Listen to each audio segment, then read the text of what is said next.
Et l'aigle raconta aux journalistes admiratifs que, par humanité, il faisait tout son possible pour sauver le poisson de la noyade. Il en donna même la preuve, en montrant le poisson sautant désespérément hors de l'eau. Seulement, aucun journaliste n'a jugé utile de demander au poisson sa version.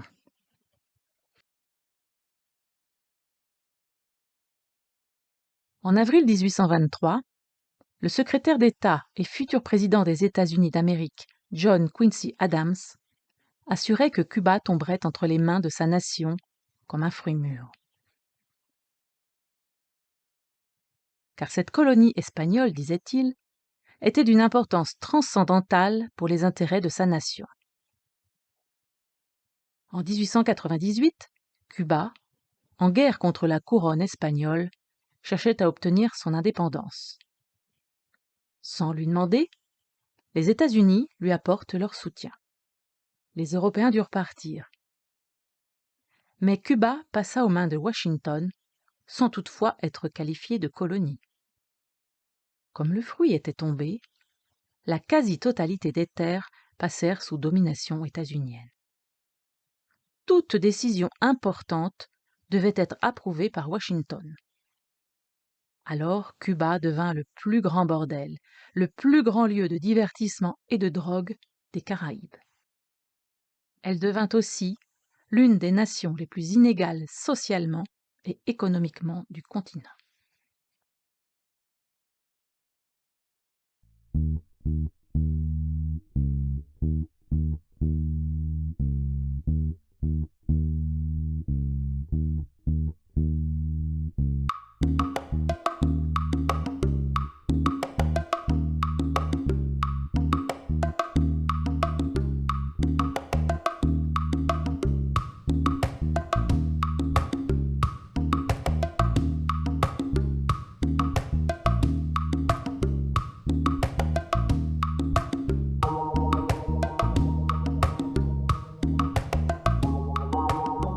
Telle était la situation à Cuba. Mais le 1er janvier 1959, la dictature sanglante au pouvoir, sous la tutelle de Washington, fut renversée par la guérilla dirigée par Fidel Castro. Immédiatement, le nouveau gouvernement exigea le respect de sa souveraineté. Parmi ses premières mesures, il nationalisa les terres et les entreprises étrangères. Sans attendre, le président Dwight Eisenhower ordonna alors à la Central Intelligence Agency de mettre fin à cette révolution. La CIA crut qu'il lui suffirait seulement d'appliquer la stratégie de la guerre intégrale. Celle-ci consistait en des actions psychologiques, de propagande, paramilitaires, criminelles et terroristes. La CIA l'avait inventée et mise en œuvre en 1953 pour renverser le gouvernement du Premier ministre d'Iran, Mohammad Mossadegh, qui avait décidé de nationaliser le pétrole. L'année suivante, elle l'avait appliquée au Guatemala pour faire tomber le président Jacobo Arbenz, qui tentait de nationaliser une partie des immenses propriétés de la United Fruit Company. What we wanted to do was have a terror campaign to terrify Arbenz particularly, terrify his troops. À présent, la CIA devait utiliser la guerre intégrale afin de déstabiliser la révolution cubaine. Il pensait que ce serait facile, en raison de son influence et de son pouvoir à Cuba. De plus, les quelques 120 km séparant leurs deux territoires faciliteraient aussi les agressions. Les actions psychologiques et de propagande furent déclenchées en premier. La grande presse participa à cette guerre avec une passion jamais connue auparavant. Los medios internacionales les saltan a la garganta para tratar de asfixiar a la revolución desde el punto de vista mediático, tratando de mostrar que Cuba es en realidad un infierno, que es una banda de carniceros y de tiranos que se han amparado del poder, que se está abusando de los ciudadanos, etc. La descripción de algo que tiene que repeler el modelo que no hay que imitar. Todo esto tratando a la vez de cambiar las mentes y los corazones en el interior y desprestigiar a Cuba en el exterior. Si vous présentez un pays comme un danger existentiel pour les États-Unis, d'un seul coup, on comprend ou on tolère plus facilement l'idée que les États-Unis doivent se défendre. C'est ça la guerre psychologique. Quel danger représente Cuba pour les États-Unis, à part le danger d'un exemple? Déjà ça devrait faire rire. Mais la réalité ne prête pas à rire.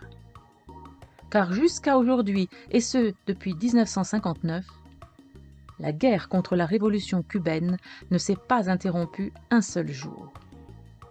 C'est la plus longue agression intégrale non déclarée contre une nation dans l'histoire de l'humanité.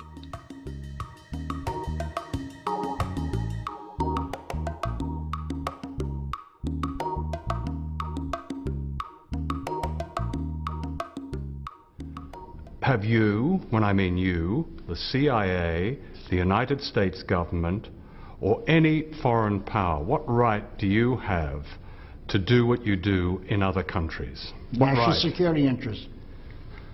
But that's a divine right, isn't it? Because I don't the know, it's people divine. that you do it to have no say in Yeah, this. yeah. Well, that's just tough. Is that what you're saying? Yeah, Those crimes are yeah, worth it? yeah.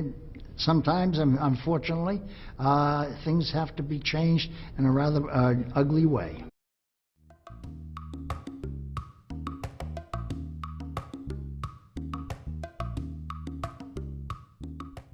En 1959, l'Église catholique cubaine possédait des dizaines d'écoles pour les classes moyennes et supérieures.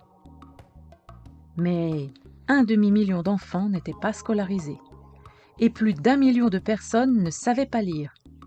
Rappelons que Cuba comptait environ 7 millions d'habitants. C'est pourquoi, à la fin de cette année-là, la Révolution adopta une loi garantissant une éducation gratuite, publique et laïque pour toutes et tous. La noticia hoy es que todas las escuelas católicas han sido confiscadas y las monjas y religiosos obligados a abandonarlas. Peu après, en février 1960, les relations entre Cuba et l'Union soviétique débutèrent. Pour la Révolution, il était urgent d'ouvrir de nouveaux marchés, car les États-Unis avaient presque tout le monopole du commerce à Cuba, et ils étaient en train de refermer le marché en guise de punition. Ces deux décisions furent présentées par Washington comme l'épreuve que le communisme attaquait le continent. If the nations of this hemisphere should fail to meet their commitments against outside communist penetration, then I want it clearly understood that this government will not hesitate in meeting its primary obligations, which are to the security of our nation. Alors, une féroce campagne médiatique et psychologique commença contre la Révolution. Estábamos influenciados mucho por nuestros padres y por los profesores de nosotros que no creían en el sistema comunista. Entonces nos hablaban en las clases, lo que se avecina para acá es una cosa bien difícil, nos quieren convertir como en Rusia. Así que, por supuesto, esa propaganda de la inteligencia estadounidense contribuía al miedo de las familias de las clases media y alta. La CIA era capaz de propagar rumores como que en la Europa del Este los comunistas se bebían la sangre de los niños. Y otros, los de menos suerte, serán enviados para ser matados, cocinados y puestos en conservas. Mais une rumeur plus crédible et plus terrible se mit à enfler au cours de cette année 1960. Que iban a quitarle la patria potestad a los padres. Eso me tenía a mí que yo no vivía. Depuis la Floride et l'Amérique centrale, des émissions de radio répétaient la même chose. Par exemple, Radio Swan, installée sur une île du Honduras, disait dans son émission Hora de Liberación Nacional, Heure de libération nationale, Madres cubanas, no dejen que se lleven a sus hijos. El gobierno revolucionario se los quitará cuando cumplan 5 años y los mantendrá hasta que cumplan 18 años. Para entonces serán monstruos materialistas.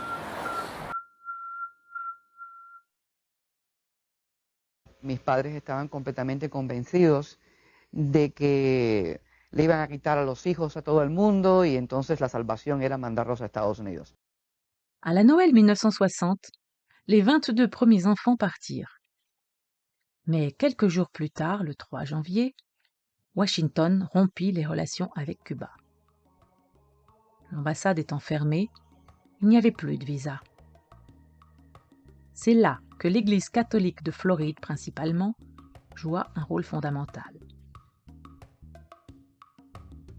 El gobierno, el Departamento de Estado me llamó para decir que quieren ayudar a unos padres en Cuba a mandar a sus hijos aquí, pero necesitan una agencia social como la iglesia que pueda aceptar responsabilidad por los muchachos y que nosotros podemos contar con la ayuda del gobierno en la cosa de dinero y todo eso, pero que necesita alguien para firmar.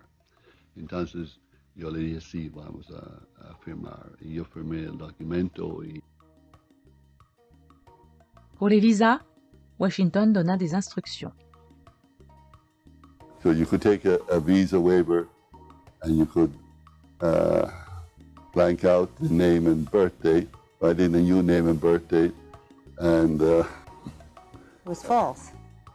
No, it wasn't false because there was no validity to the whole thing. It was simply a notification that the visa waiver had been waived, and it had been waived for all children up to 16 years of age. So, it didn't have to be an original signature. The photocopy worked just as well. Des milliers de reproductions de cette feuille furent envoyées à Cuba dans les valises diplomatiques de pays complices et distribuées clandestinement. C'est ce que l'on a appelé l'opération Peter Pan.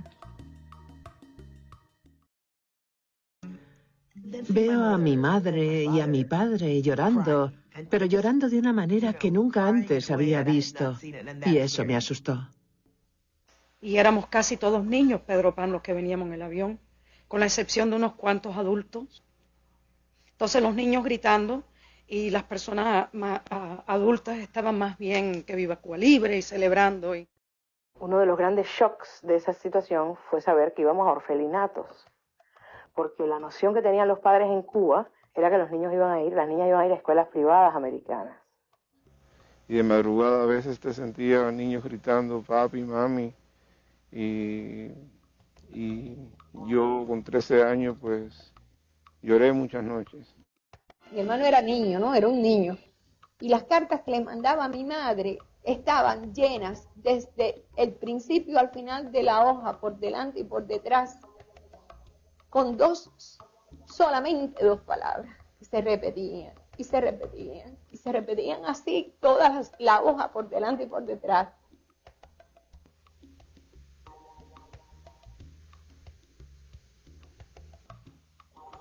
Y estas palabras eran, mami, ven, mami, ven, mami, ven. La parte más difícil es las violaciones que estaban haciendo los mismos curas. Y yo no fui el único. Yo sé de otros que pasaron por el mismo problema. Entonces, ¿qué tipo de problemas tenías? Pues bueno.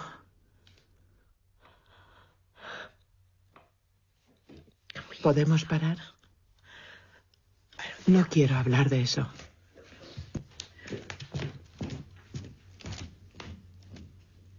Pero hubo gente que no se encontró con sus padres hasta 7, 8, 9 años después.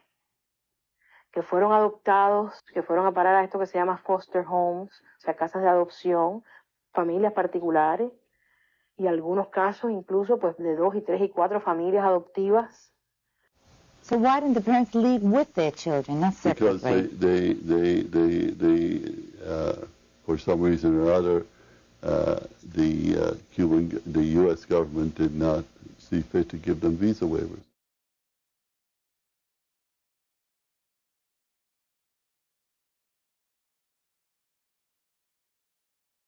En ese momento, en el momento de la operación Peter Pan, había todos los días atentados en Cuba.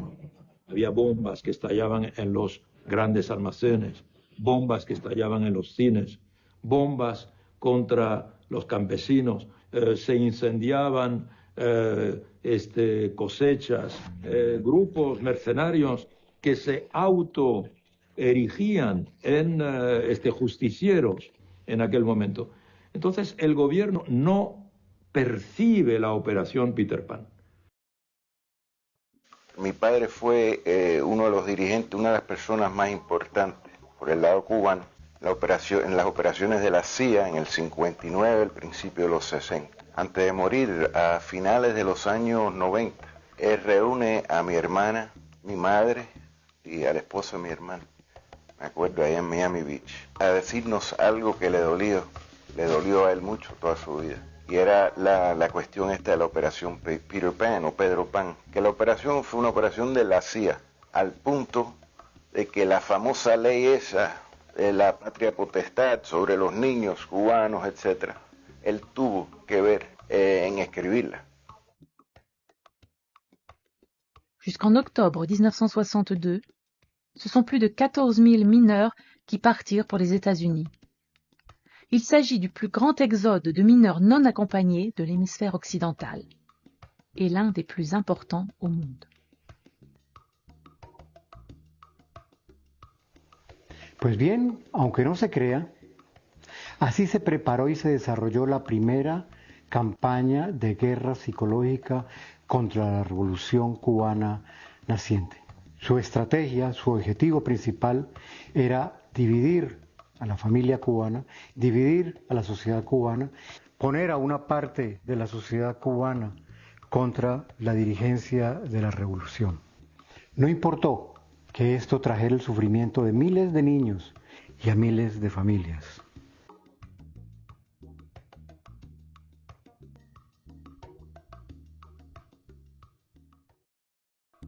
Dans cette tentative de mainmise sur Cuba, Washington a toujours compté sur des alliés qu'il protège sous le nom d'exilés, d'opposants, de dissidents, d'anticastristes ou de patriotes. Ils font ce que Washington planifie. Dans la plupart des cas, ils sont bien rémunérés. Allen Dulles, le chef de la CIA, convainquit très facilement le président Kennedy de poursuivre les préparatifs d'invasion de Cuba. L'agence avait une brillante image d'efficacité grâce au coup d'État en Iran et au Guatemala, avec la guerre intégrale. En Floride, au Panama, au Guatemala et au Nicaragua, la CIA formait déjà des milliers de Cubains.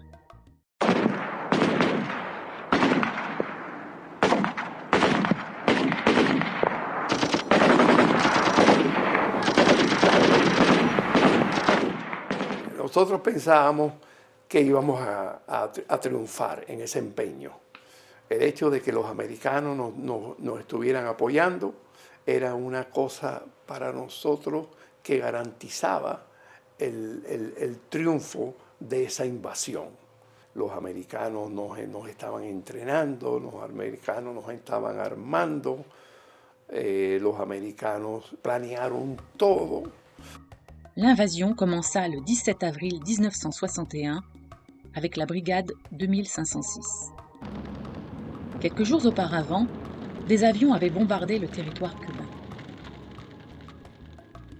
Lorsque ce fut dénoncé aux Nations Unies, le délégué états-unien fit ce qui est devenu une habitude en politique internationale pour Washington. Il nia. These charges are totally false, and I deny them categorically. The United States has committed no aggression against Cuba, and no offensive has been launched from Florida or from any other part of the United States. En moins de 70 heures, environ 1500 envahisseurs furent vaincus. Fidel Castro dirigea les opérations sur le front. C'était la deuxième défaite militaire et politique des États-Unis après la Corée. Kennedy, rouge de colère, dut reconnaître sa responsabilité. Quelques mois plus tard, presque 1200 prisonniers furent échangés contre des médicaments, de la nourriture pour enfants et des tracteurs. À Miami, ils remirent le drapeau de la brigade à Kennedy, démontrant ce jour-là qui était leur commandant en chef.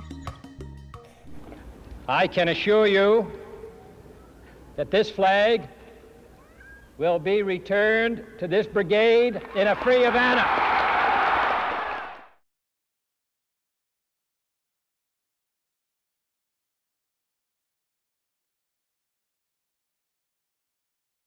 L'acte terroriste le plus abject contre Cuba est l'attentat à la bombe contre un avion de ligne cubain en octobre 1976. C'était le premier acte de terrorisme aérien sur le continent américain. Et cela reste l'attentat aérien le plus grave après celui du 11 septembre. Mais personne ne le sait. Le 6 octobre 1976, le vol Cubana 455 quittait la piste de l'île de la Barbade, à destination de la Jamaïque, puis de la Havane. Quelques minutes plus tard, 2 bombes explosèrent dans l'avion.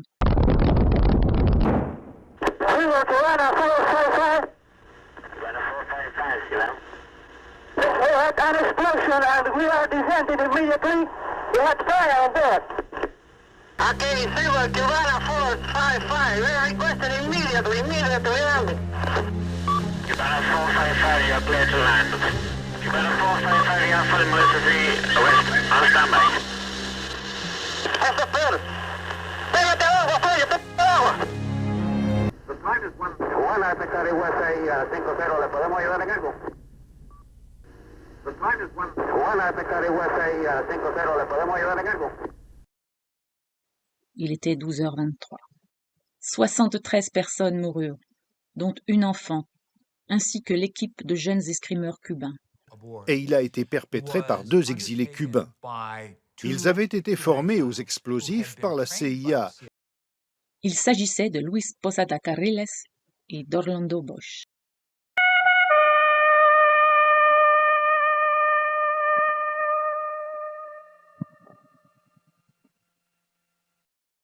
Jamais les États-Unis ne voulurent coopérer à l'enquête menée par 4 pays. Des documents déclassifiés à Washington ont prouvé que la CIA et le département d'État étaient au courant des projets d'explosion de l'avion. Bien que le FBI ait considéré Posada Carriles comme le Ben Laden de l'Amérique latine, celui-ci a toujours bénéficié de la protection de la famille Bush en particulier. Major terrorists are provided refuge in Florida. The late Bosch is one, Orlando Bosch, the Posada is another. You remember there was something called the Bush Doctrine, Bush II. A country that harbors terrorists is the same as the terrorists themselves. That's for others, not for us. We harbor them and also support their activities. Les terroristes sont morts en héros à Miami.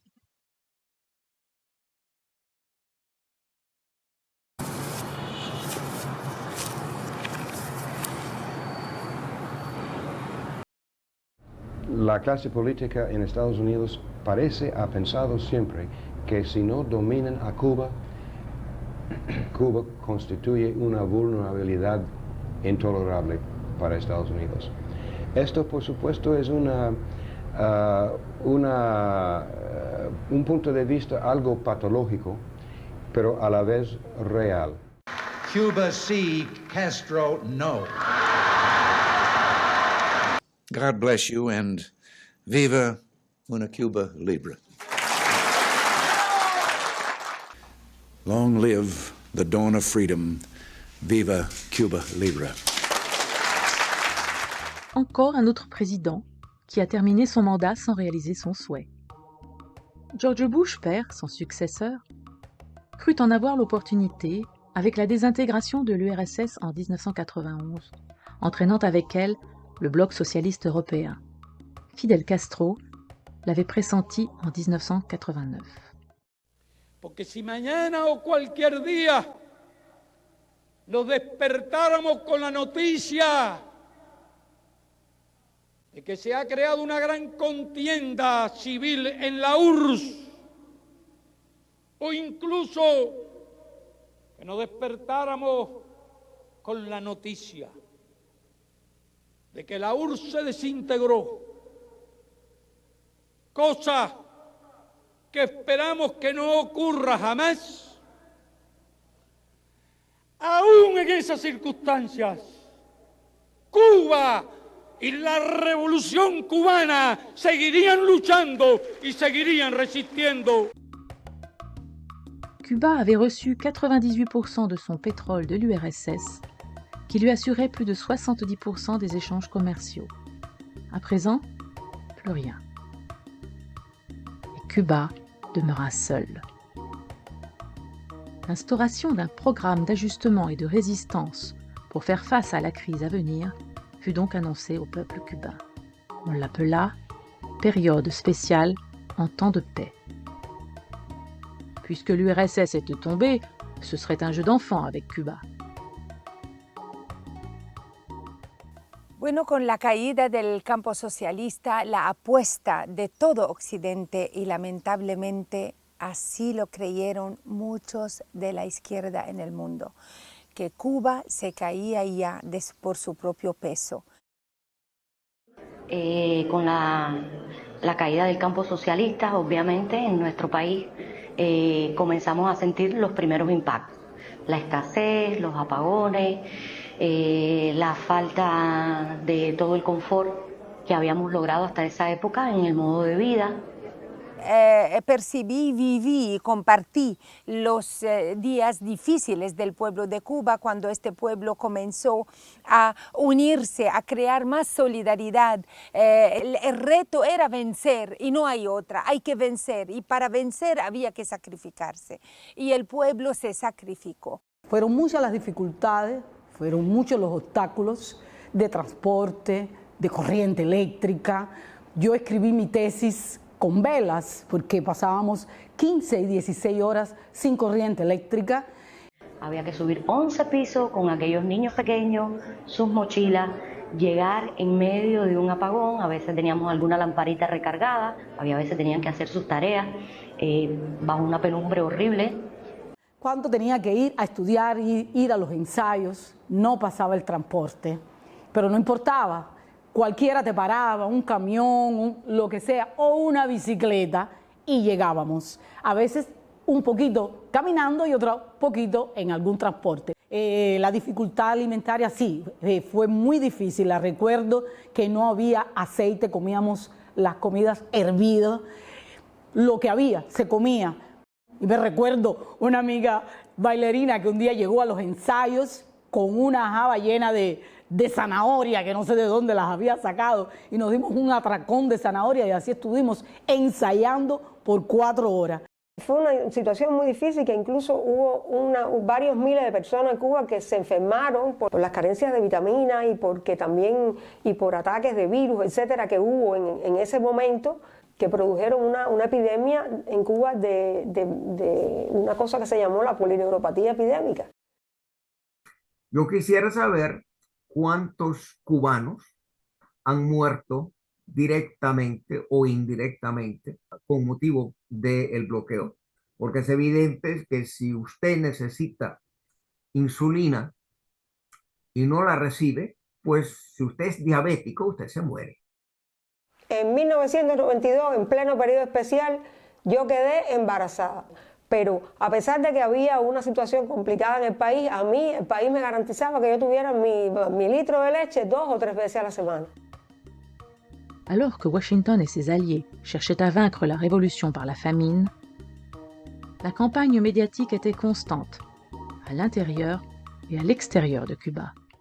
La guerra psicológica lo que hace es tratar de convencer, y convence a una parte de las personas, tratar de convencer al pueblo cubano, también a la opinión pública internacional, que quien es culpable de esta situación de penurias, de escasez, de desabastecimiento en la isla, todos estos problemas que son bien conocidos, el culpable no es el gobierno de Estados Unidos, no son las sanciones, no es la guerra económica, sino el gobierno cubano, el sistema socialista, la ineficacia de un modelo económico y social que es un fracaso.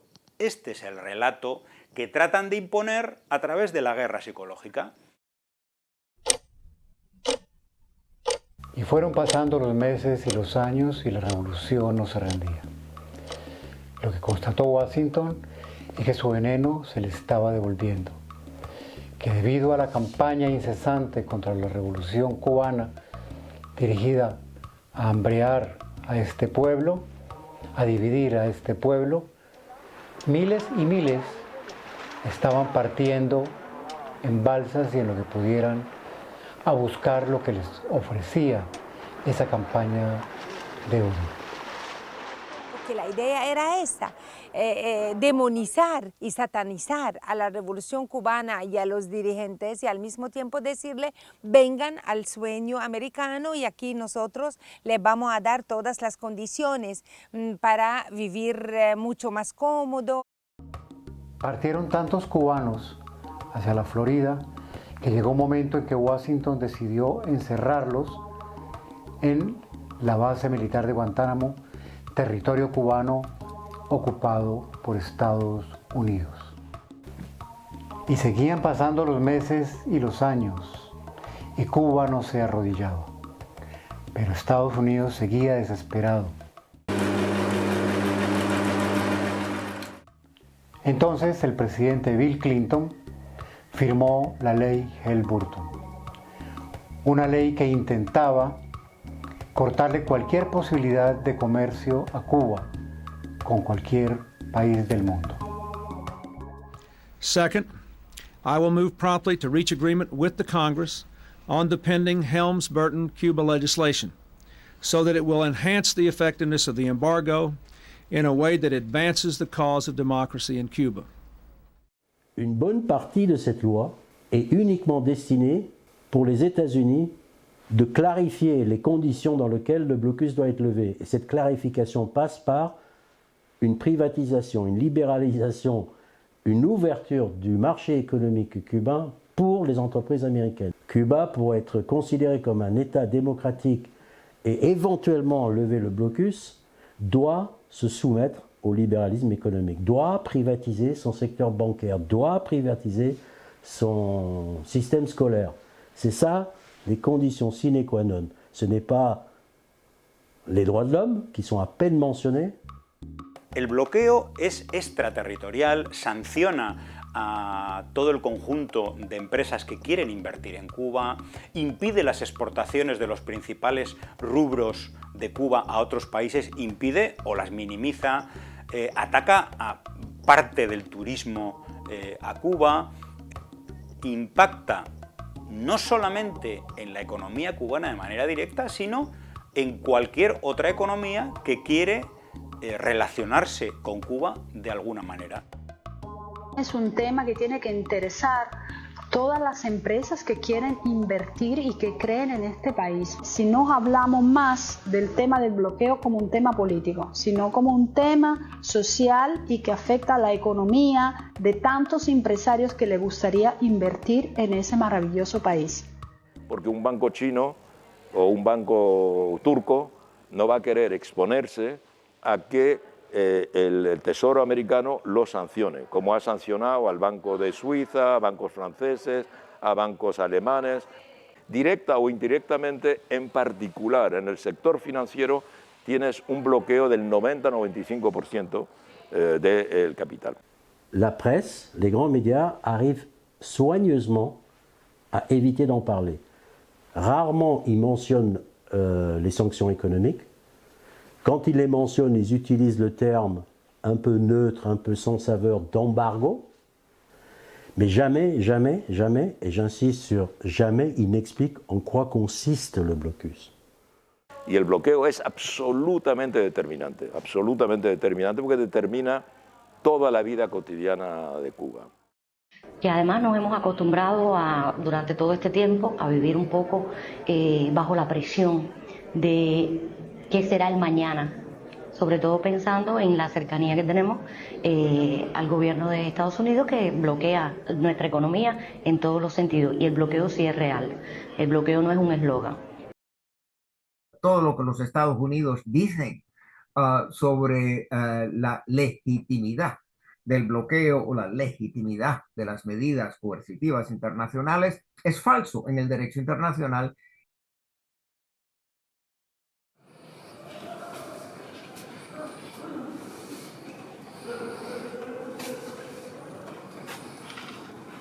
La situazione era difficilissima, era drammatica, avevamo contagi quotidiani numerosissimi, avevamo morti, avevamo persone che erano in casa perché non c'era più posto negli ospedali della Lombardia.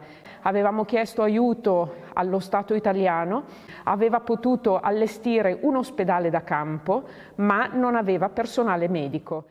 Con la pandemia también aquí en Europa descubrimos un mundo nuevo, descubrimos tantas dificultades que no eran conocidas para los italianos y para los europeos. E quindi sono arrivati dall'isola di Cuba i nostri hermanos de Cuba.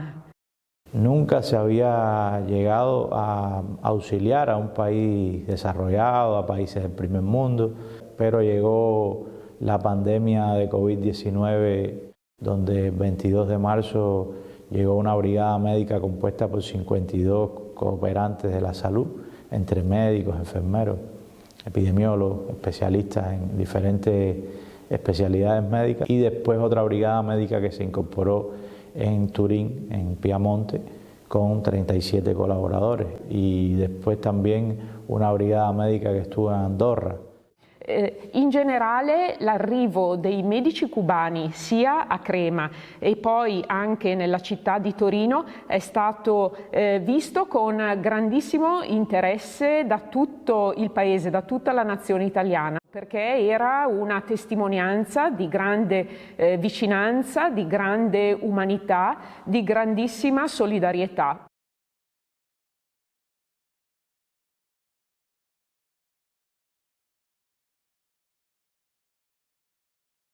...58 brigadas médicas en 42 países participaron en la lucha contra la COVID-19 en diferentes momentos y en diferentes continentes. Un contingent de médecins et d'infirmiers cubains est arrivé vendredi à l'aéroport de Luanda, la capitale angolaise. Ce sont plus de 250 professionnels médicaux qui apporteront leur soutien aux équipes locales dans la lutte contre la pandémie de Covid-19. Ils sont 15 et arrivent sous les applaudissements du président de la collectivité territoriale de Martinique et des médecins de l'île. C'est une première en France. Nosotros hemos tenido cooperación médica en más de 167 países. Actualmente en 59 países persiste la colaboración médica. Por más de 2 décadas, la Brigada Médica Cubana en Haití presta servicios en esta nación caribeña. Creada en 1998 tras el azote del huracán George.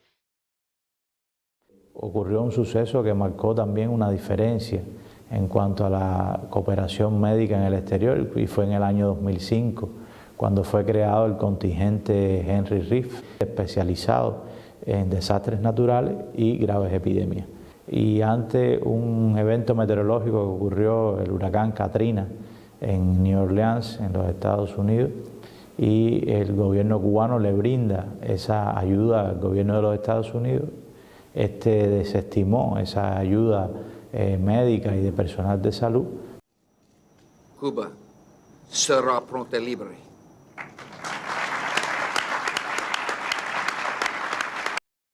Pero inmediatamente ocurrieron algunos otros eventos meteorológicos en la región de América Latina y el terremoto, un gran terremoto también en Pakistán, y hacia esos lugares pues fue estas brigadas médicas de ese gran contingente. Nous avons alors envoyé une brigade composée de 32 hôpitaux de campagne avec plus de 1000 médecins pour soutenir la population pakistanaise. Bien armés en matière épidémiologique, les docteurs-soldats de Cuba sont intervenus en masse pour contenir Ebola en 2014, en Guinée, en Sierra Leone et au Libéria. Nuestro país no tiene los médicos ni los especialistas que se requieren.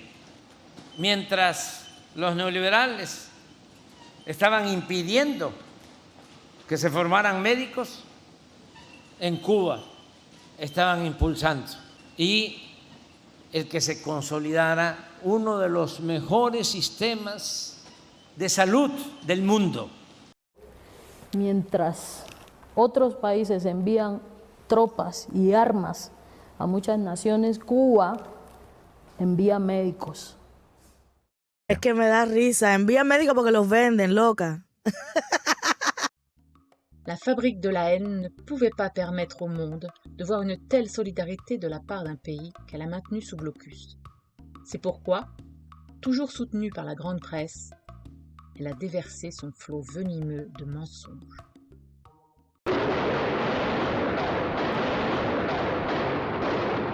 Efectivamente, los médicos cubanos están escapando de Venezuela y revelan cómo el régimen de Nicolás Maduro los obliga a mentir sobre las estadísticas del COVID-19. También dicen que son vigilados como si fueran esclavos.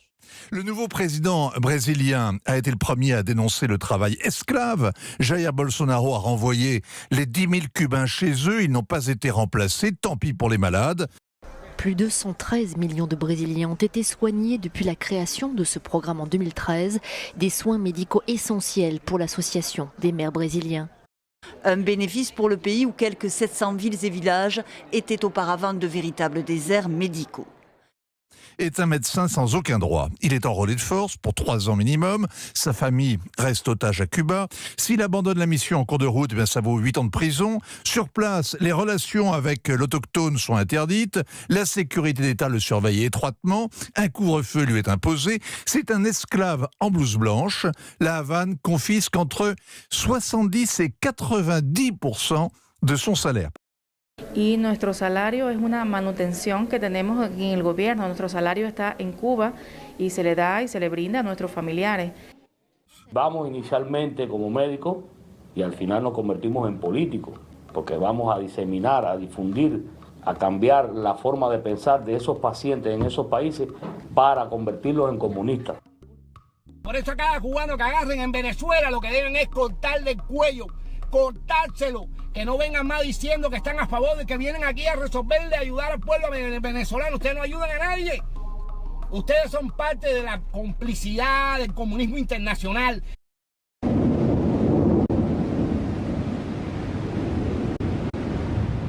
Porque cualquier grupo, cualquier compañía de Estados Unidos que coopere con Cuba o que le venda medicinas a Cuba o equipo quirúrgico a Cuba o coopere con hasta la Universidad de Medicina en Cuba, que tenga mucho cuidado. Eso es un gran riesgo. Vamos a mantener vigilancia para enfocarse las leyes de este país también a esas agrupaciones. En 1997, Cuba était devenue une destination touristique et son économie commençait à sortir de la période spéciale. C'est alors que des actes terroristes furent commis dans des hôtels de La Havane et de Varadero. La presse mondiale déclara qu'il s'agissait de militaires opposés à la révolution. Les touristes prirent peur. Le 4 septembre, 4 bombes éclatèrent. L'une d'elles tua l'italien Fabio Di Celmo à l'hôtel Copacabana. Él estaba de pie cuando explotó la bomba y murió en pocos minutos. 2 Centra-Américains furent rapidement capturés et reconnurent avoir été payés. On sut très vite que le cerveau de l'opération était Luis Posada Carriles. Después de pocas semanas, una declaración al New York Times, a donde dice, lo siento mucho, que yo le doy a la familia mi pesar, pero quiero añadir que él se encontraba en un lugar equivocado, en el momento equivocado. On apprit également que le financement provenait de la Fondation nationale cubano-américaine basée à Miami. En 1990, dans un courrier interne de la Fondation, il avait été dit que toutes les méthodes seraient utilisées contre Cuba et que s'il fallait verser le sang, il le verserait. Les bombes qui ont explosé à Cuba en sont la preuve. une fondation née au cœur même de la fabrique de la haine, au sein du Conseil national de sécurité du président Ronald Reagan en 1983.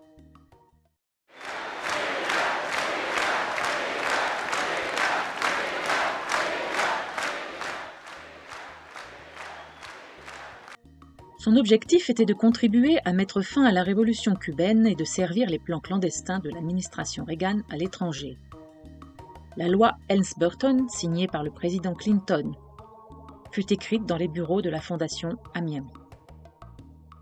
Elle a été rédigée par les avocats de l'entreprise de Rome Bacardi, dont les dirigeants étaient très présents au sein de la Fondation. À la fin des années 90, la Fondation, en coordination avec le Conseil de sécurité nationale et d'autres instances du pouvoir à Washington, élabora ce que devrait être une Cuba post-révolutionnaire.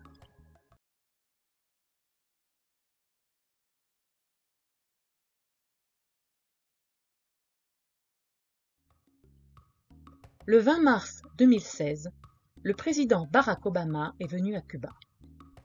Avant lui, seul Calvin Coolidge s'y était rendu en 1928. Obama avait rétabli les relations diplomatiques 5 mois plus tôt. Il est le premier président états-unien depuis 1959 à ne pas avoir parlé de détruire la révolution. Bien que peu nombreuse, il a dicté des mesures qui ont créé une atmosphère positive. Cette détente s'est effondrée avec Donald Trump. Easing of restrictions on travel and trade does not help the Cuban people. They only enrich the Cuban regime. Therefore, effective immediately, I am canceling the last administration's completely one-sided deal with Cuba. Il a rompu avec les avancées qui avaient été réalisées sous Obama et a émis 243 sanctions supplémentaires, dont l'application intégrale de la loi Helms-Burton. À cela s'est ajoutée l'arrivée du Covid en mars 2020. Au moment le plus difficile du Covid, le gouvernement Trump a empêché Cuba d'acquérir des respirateurs artificiels, de l'oxygène médical et même des seringues.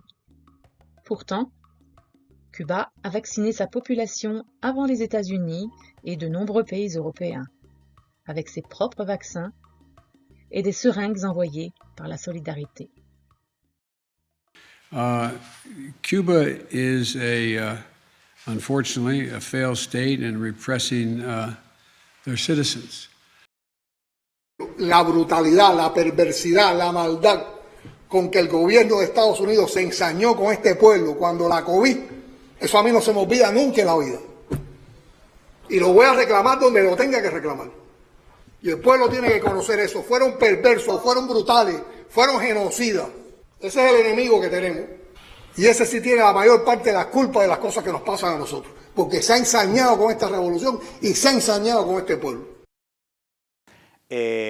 Bueno, la situación se vuelve verdaderamente dramática en muchos casos en Cuba. Hay una situación de gran desabastecimiento y eso es lo que aprovecha el gobierno de Estados Unidos y toda esta red que ha creado a través de subvenciones y muchísimo dinero de la contrarrevolución para llegar a las mentes y corazones del pueblo cubano y como resultado se producen, por ejemplo, las protestas en el año 2021, en julio.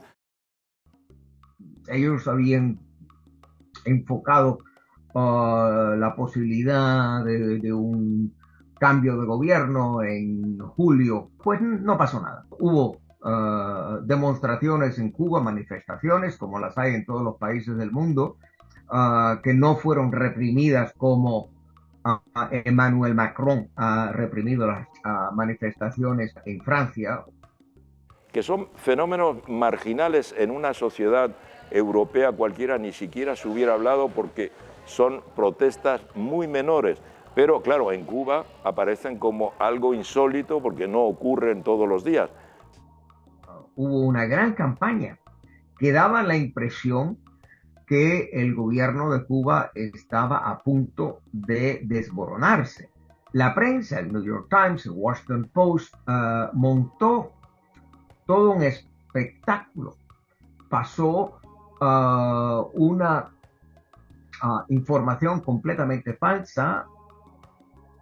Pero a partir de un pequeño punto, que es cierto, construyen todo un aparato propagandístico, publicitario fenomenal que hace que la gente se sienta profundamente indignada, que la gente se sienta humillada, que la gente tenga la necesidad de salir a la calle a expresarse y a expresarse de manera violenta. Forzar, si es posible, una salida masiva de la población, sobre todo los jóvenes, ¿no es cierto?, para que expresen el resentimiento que ellos le están inculcando en contra de la revolución. No son mensajes de odio diseminados de una manera indiscriminada, sino altamente direccionados, por lo tanto son muy eficaces.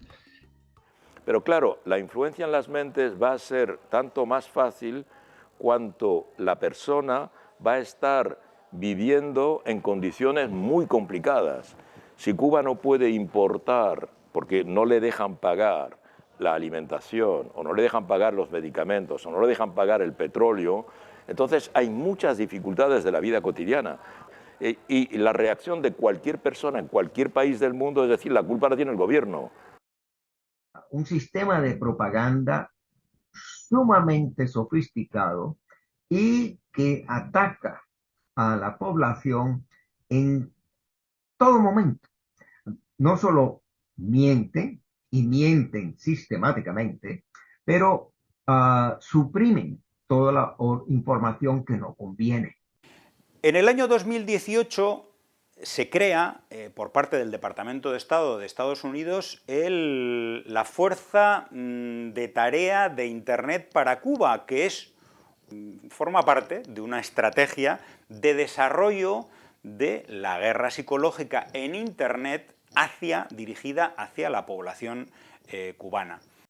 Hoy son las redes sociales el medio dominante y las redes penetran con otra inteligencia. Entonces ahí sí que por primera vez el adversario está consiguiendo tener audiencia en el seno de la sociedad. Por eso es verdad que hay dos discursos que van en la misma dirección: el bloqueo y el ataque mediático, el ataque psicológico. On peut les présenter comme des dissidents, comme des opposants politiques, alors qu'en fait ils jouent un rôle essentiel de la propagande et du camouflage en fait de la réalité économique et de répression politique contre Cuba. Cuba est en guerre économique contre une superpuissance, et de facto, tous ceux qui jouent dans ce sens-là, en appuyant l'agresseur, qui sont les États-Unis, sont forcément au mieux des mercenaires, au pire des traîtres. Et ce serait le cas d'ailleurs pour n'importe quel autre pays, pas pour Cuba. Si ça se passait en France, ailleurs, ce serait la même chose. La conférence des présidents a choisi de décerner le prix Sakharov 2010 de la liberté de pensée à M. Guillermo Fariñas. En octobre 2010, au beau milieu d'une campagne médiatique contre Cuba, le Parlement européen décerna le prix Sakharov à Guillermo Fariñas, un parfait inconnu pour les Cubains dans l'île, pour son prétendu travail en faveur des droits de l'homme et de la paix dans le monde. 3 ans à peine s'étaient écoulés que le dissident médiatisé, un ancien soldat des forces spéciales, voyageait librement à Miami pour participer aux activités de la Fondation nationale cubano-américaine.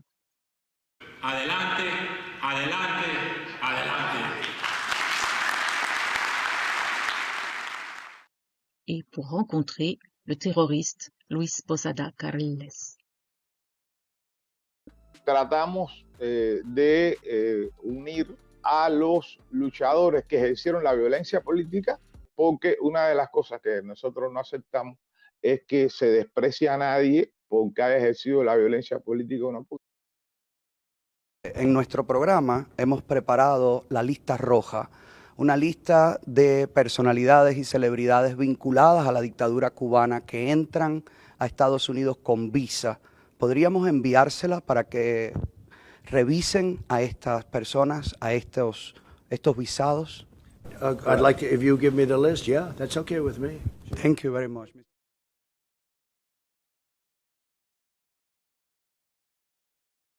A Cuba hay que meterle, como digo yo, el DPI completa.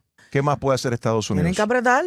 Y yo pienso que Estados Unidos tiene que verdaderamente hacerse respetar y apretarlo duro.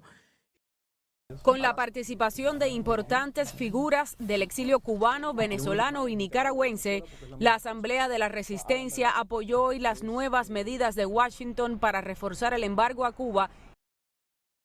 Que somos al final los que te metemos en tu mente que en la vida real tú no ayudas a tu familia mandándole comida y dinero.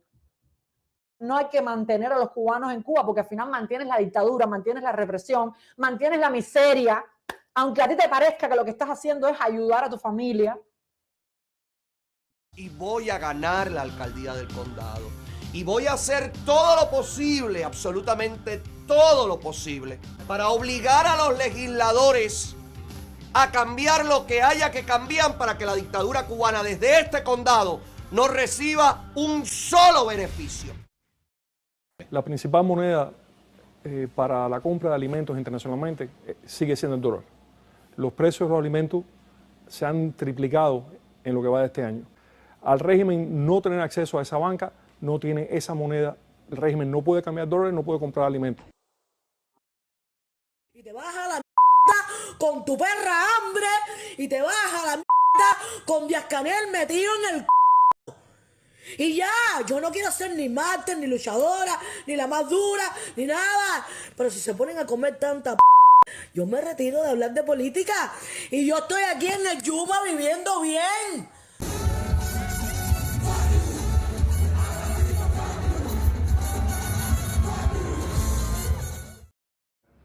Yo creo que el paralelismo con el sufrimiento del pueblo judío, yo creo que puede funcionarnos.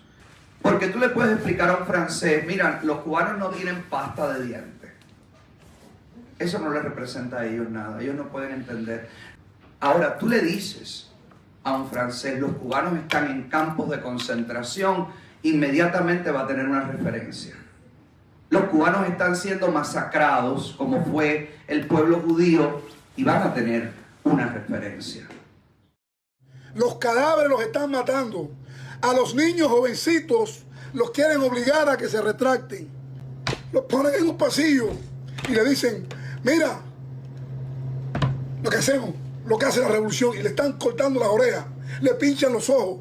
Esto a la vista del Partido Republicano, a la vista del Partido Demócrata, a la vista del Departamento de Estado, a la vista de la Europa.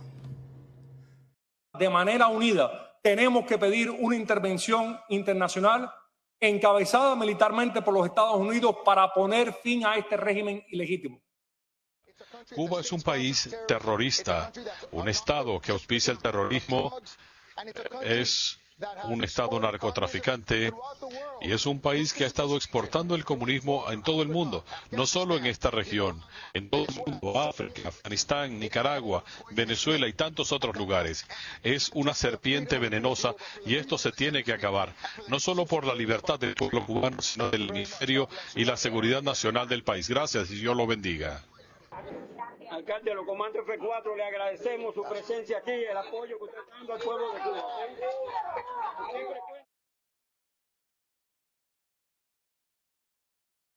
Porque ahora lo que nosotros tenemos que pensar es que o logramos una intervención o hay que armar al pueblo. La pregunta es si las van a empuñar los profesionales de un ejército de salvación, que nosotros forcemos de alguna manera, que la CIA fuerce por encima de Biden, que el propio ejército fuerce por encima de Biden, porque eso puede suceder. Las bombas no van a caer en ningún policlínico, en ninguna escuela, en ningún círculo infantil. Y no he parado de decir en todos lados que lo que va es guerra. Y tengo una gorra que dice patria o plomo. Y tengo armas y entreno. En la Florida estamos listos para que se quiera sumar, ponerle un arma gratis. Ahí me están llamando a la gente de las armerías. Hay más de 50 almerías listas para esto. ¿Ok? Estamos ready. La única solución rápida que hay para el tema Cuba es empezar a matar comunistas. Cuando usted coja y ejecute al presidente de gobierno, ejecute a los policías, ¿ok? Ejecute al primer secretario del partido y empiecen a llover los muertos de los comunistas. La liberación, ¿cuál va a ser? Quemarle todo lo que ellos tienen. Le 30 avril 2020, en pleine pandémie de Covid-19, un individu ouvrit le feu avec un fusil automatique contre l'ambassade de Cuba à Washington. Peu après, la police l'arrêta sans aucun effort.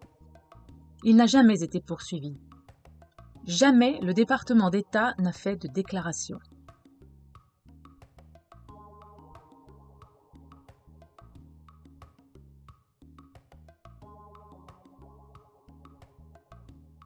Presque un an plus tard, le 26 juillet 2021, 3 bombes incendiaires furent lancées contre l'ambassade cubaine à Paris. Quelques jours plus tard, on arrêta 2 hommes qui furent ensuite condamnés. Au moment où le gouvernement français condamnait cet acte terroriste, l'écrivain Jacobo Machover, d'origine cubaine et résidant en France depuis son enfance, l'approuvait et appelait à continuer ses actions terroristes.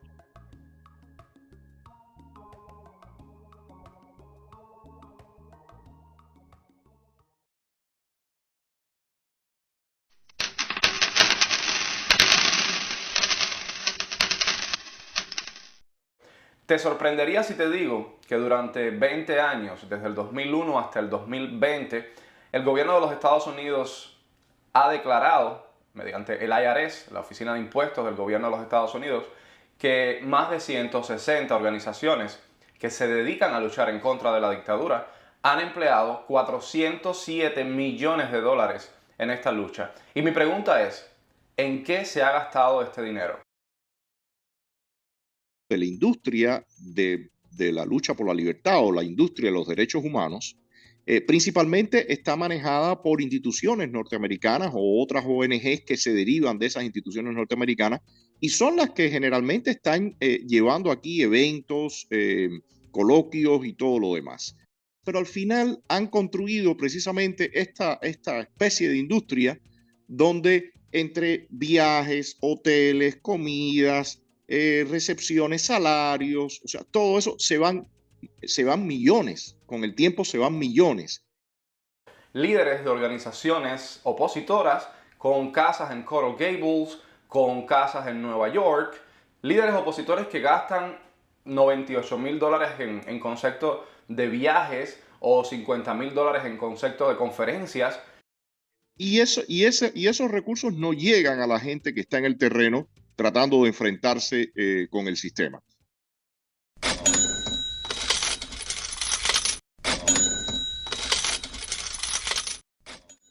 El opositor que tenga resultado, el opositor que tenga un activismo, el opositor que tenga gente que lo siga, a esa gente se le manda una ayuda, un dinero, una cosa. De un ser humano que su recurso más grande ha sido vivir del dolor del cubano. Hace rato se está enriqueciendo. Y nada de malo con que alguien se enriquezca con el esfuerzo de su trabajo, pero sí con el dolor ajeno. Clara Cabrera, no te puedo decir que has lucrado, porque a ti te ha ido mal hasta de p***.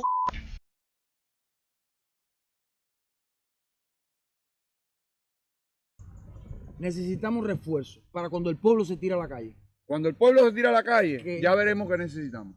A esa hora. Cuando el pueblo se tire a la calle, a esa hora, todo está determinado. Pero llegó ese momento, salieron todo el mundo para la calle, tumbamos al régimen. ¿Y qué pasa? ¿Cuál es la ruta? ¿Quiere que te diga lo que pasa ante ese vacío? Se quedan los norteamericanos ahí, como hicieron en Afganistán.